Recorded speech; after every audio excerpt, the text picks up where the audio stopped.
नमस्कार, बिहार मिथिला न्यूज में आपका स्वागत है। मैं मनोज। देखिए, बिहार मिथिला न्यूज का पॉलिटिकल एनालिसिस काफी महत्वपूर्ण है और कई मायनों में गुप्त सूचना के आधार पर देखिए बहुत से नेता नहीं बोलते हैं। नीतीश कुमार आज दिल्ली रवाना हो गए। नीतीश कुमार आज ये नहीं कहिए, कुछ लोग इस मुद्दे को इस तरह भयावह बनाते कि नीतीश कुमार ने बिहार छोड़ दिया। ऐसी बात, नीतीश कुमार दिल्ली राज्यसभा की सदस्यता और शपथ लेने के लिए 10 तारीख को उनका कार्यक्रम है।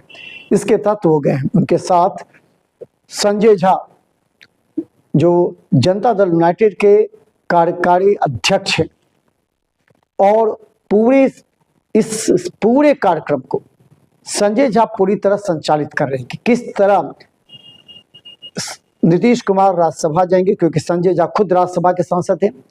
किस तरह वहां उनका स्वागत होगा, किस तरह उन्हें शपथ दिलाई जाएगी, पूरे कार्यक्रम की रूपरेखा संजय झा ने तैयार की। लेकिन सूत्र बता रहे हैं कि नीतीश कुमार के साथ कई अन्य मंत्री और विधायक भी दिल्ली रवाना हो गए हैं। कुछ पटना में रहकर ही इस पूरे नज़ारा का वो इंतजार करेंगे। लेकिन हम बता दें कि समाज कल्याण मंत्री मदन सहनी भी दिल्ली पहुंचे हैं। दिल्ली में नीतीश कुमार के साथ, संजय झा के साथ वो इस पूरे कार्यक्रम में मौजूद रहेंगे वहां पर। देखिए, ये चर्चा हो गई कि नीतीश कुमार यहां से चले गए हैं तो बिहार का कमान किसके हाथों में होगा। ये सभी जानते हैं कि अब बिहार में एक मुख्यमंत्री भाजपा का और एक उप मुख्यमंत्री जदयू का होगा।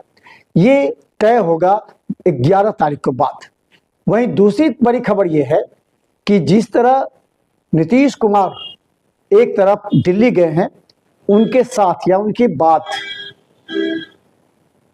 संजय सरावगी, भारतीय जनता पार्टी के प्रदेश अध्यक्ष, और उप मुख्यमंत्री सम्राट चौधरी को भी वहां बुलाया गया। इसके अलावा बिहार के प्रभारी भी वहां हैं, 1-2 मंत्री को भी वहां बुलाया गया है। ये कल महत्वपूर्ण बैठक होगी। देखिए, जब नीतीश कुमार राज्यसभा की सदस्यता ले लेंगे तब एक बैठक होगी। याद कीजिए, हमने पहले भी आपको कहा था कि बिहार का मुख्यमंत्री भाजपा का वही होगा जिसे नीतीश कुमार चाहेंगे, यानी कि नीतीश कुमार के पसंद का चेहरा होना चाहिए। इस मुद्दे को लेकर के दिल्ली में रणनीति तैयार की जाएगी, इसलिए सम्राट चौधरी और संजय सरावगी को बुलाया गया।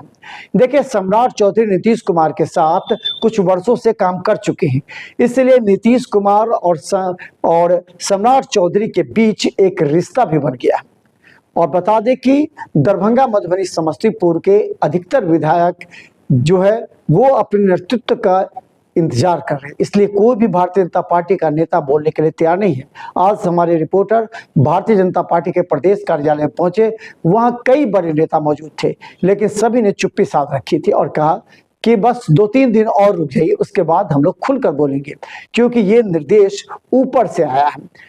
यानी कि ये कहा गया है कि आप अभी बेवजह किसी तरह का टिप्पणी या मीडिया से बचें, और 10 तारीख को जब शपथ ग्रहण हो जाएगा उसके बाद ऐसी उम्मीद लगाई जाती है कि नीतीश कुमार के साथ संजय झा, ललन सिंह और भारतीय जनता पार्टी के बड़े नेता, जिसमें अमित शाह भी हो सकते हैं, और संजय सरावगी, सम्राट चौधरी, ये तमाम बैठ करके एक रणनीति तय करेंगे। और इसके बाद हो सकता है कि 12 या 13 तारीख को इस बात की सूचना मिल जाए कि बिहार का मुख्यमंत्री कौन होगा और उप मुख्यमंत्री कौन होगा। ऐसे कयास लगाए जा रहे हैं कि सम्राट चौधरी का नाम सबसे आगे चल रहा है, जो कि 11 या 12 तारीख को तय हो जाएगा। तो देखिए, पूरी खबर पर हमारी भी नजर है। आप भी अपडेट रहे, बिहार मिथिला न्यूज को सब्सक्राइब कर। धन्यवाद।